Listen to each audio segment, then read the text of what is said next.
बाबा रामदेव और आचार्य बालकृष्ण की मुसीबतें कम होने का नाम नहीं ले रही हैं। पतंजलि भ्रामक विज्ञापन मामले में 15 अप्रैल 2024 को फिर सुप्रीम कोर्ट में सुनवाई हुई। सुनवाई में एक बार फिर बाबा रामदेव और आचार्य बालकृष्ण को माफी नहीं मिली। जस्टिस हिमा कोहली और जस्टिस अमानुल्लाह की बेंच ने सुनवाई की।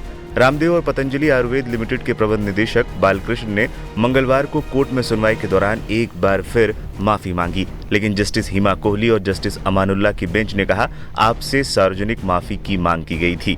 सुप्रीम कोर्ट ने कहा एक हफ्ते में बाबा रामदेव और आचार्य बालकृष्ण अपनी गलती सुधारने के लिए कदम उठाएं। आज सुनवाई के दौरान क्या क्या हुआ? आपकी बहुत गरिमा है, आपने बहुत कुछ किया है, लेकिन जो आपने कोर्ट के खिलाफ किया, क्या वो सही है? जज साहिबा, हमें इतना कहना है कि जो भी हमसे भूल हुई है उसके लिए हमने बिना शर्त माफी स्वीकार कर ली है।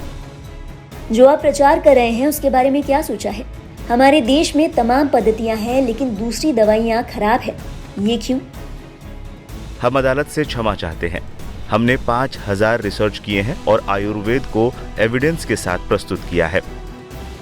जब आपके वकील ने साफ कह दिया कि आगे से ऐसा नहीं होगा, इसके बावजूद आपने दूसरी दवाइयों के बारे में सार्वजनिक बयान दिया।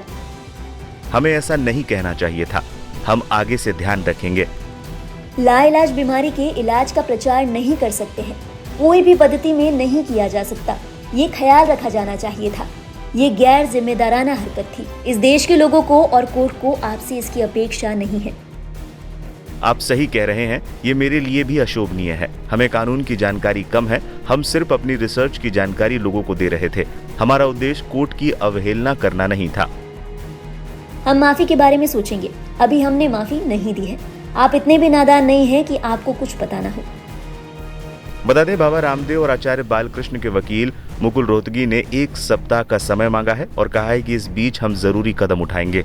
जस्टिस हिमा कोहली ने इस दौरान कहा कि ठीक है, हम 23 अप्रैल को अब इस मामले की सुनवाई करेंगे।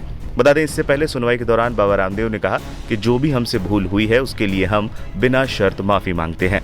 अदालत इंडियन मेडिकल एसोसिएशन की याचिका पर सुनवाई कर रहा है। आईएमए की ओर से एलोपैथी और आधुनिक चिकित्सा के संबंध में झूठे और भ्रामक विज्ञापनों पर रोक लगाने के लिए दिशा निर्देश तैयार करने की मांग की गई थी।